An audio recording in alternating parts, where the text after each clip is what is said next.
श्री कृष्ण का गीता ज्ञान यहाँ से आरंभ होता है। भगवान बोले, हे अर्जुन, तू शोक ना करने जैसे मनुष्य के लिए शोक करता है और पंडितों की तरह मुझसे बातें करता है, परंतु जिनके प्राण चले गए हैं उनके लिए और जिनके प्राण नहीं गए हैं उनके लिए भी पंडित जन शोक नहीं करते।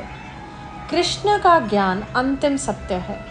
वो अर्जुन से कहते हैं कि तुम पंडितों की तरह बातें भी नहीं कर रहे और ना तुम ज्ञानियों की तरह बातें कर रहे हो। जो पंडित और ज्ञानी होते हैं वो किसी के जीवित रहने या ना रहने पे भी शोक नहीं करते, अर्थात इस दुनिया में किसी भी बात का शोक नहीं करना चाहिए।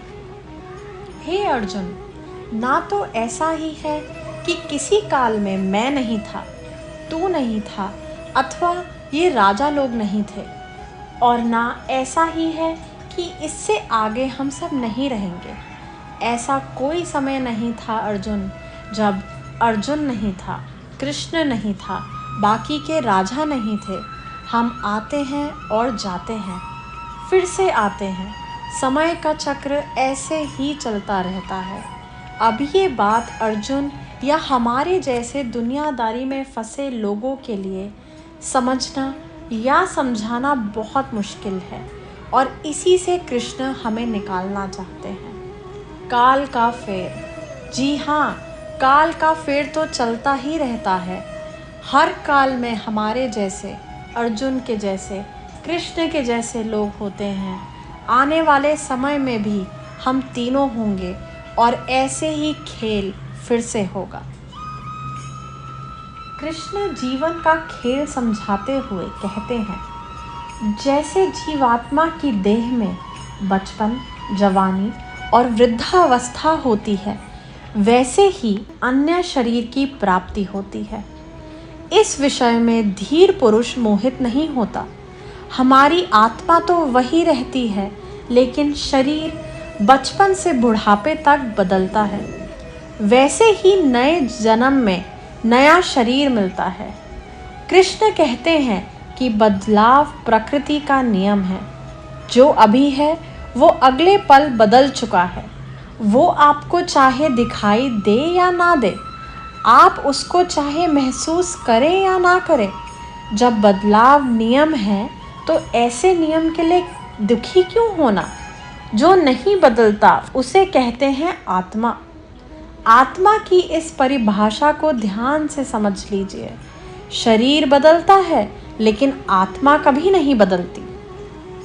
हे कुंती पुत्र, सर्दी, गर्मी और सुख दुख को देने वाले इंद्रिय और विषयों के संयोग तो उत्पत्ति, विनाशशील और अनित्य हैं। इसलिए हे भारत, इनको तू सहन कर जिन्हें हमारी इंद्रियां महसूस करती हैं। तू सर्दी, गर्मी या सुख दुख तो आते जाते रहते हैं, हमेशा नहीं रहते। हमारे सेंसेस और उनके विषयों से जुड़ के हमें भूख, नींद, सुख, दुख, सुकून, बेचैनी जैसी फीलिंग्स आती हैं। पर ये सब हमारे शरीर से जुड़ी बातें हैं जो ख़त्म होने वाली हैं। सारी की सारी ख़त्म होने वाली हैं, परंतु जो ख़त्म नहीं होता उसे कहते हैं आत्मा।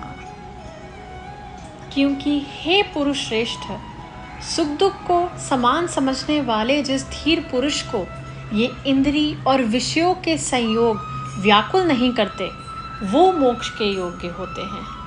सुख दुख जो बराबर समझे, दोनों हालत में एक जैसा रहे, वो ही जीवन में आगे बढ़ता है। जितनी भी आपकी आयु हो, जीवन में ज़रा पीछे मुड़ के देखिए। ना जाने कितनी बार आप सुख दुख से बीते होंगे। कभी बहुत खुशी हुई होगी और कभी आप फूट फूट के रोए भी होंगे, और आगे आने वाले जीवन में भी ऐसा होता ही रहेगा। ज्ञानी इस बात को जानते हैं कि ऐसे सुख दुख तो आते जाते ही रहते हैं, एक ही भाव कभी नहीं रुका जाता।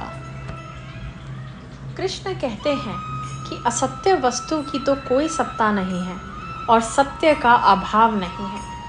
इस प्रकार इन दोनों का ही तत्व ज्ञानी पुरुषों द्वारा देखा गया है। जो झूठ है उसका कोई मूल्य नहीं, मूल्य सिर्फ सच का ही है। समझदार लोगों को ये पता होता है, जिसका आना जाना लगा रहे उसके लिए क्या शोक करें। सुख गया तो दुख दरवाजे पे आने के लिए तैयार खड़ा है। एक के लिए दुख करेंगे तो आने वाली अच्छी खबर के लिए जल्द ही खुश भी होना पड़ेगा। लेकिन अगर आप ज्ञान को समझ पाएं तो ये दोनों भाव झूठे हैं, इनका कोई मूल्य नहीं। मूल्य है तो सिर्फ आत्मा का, जो निरंतर है और सिर्फ वही सत्य है।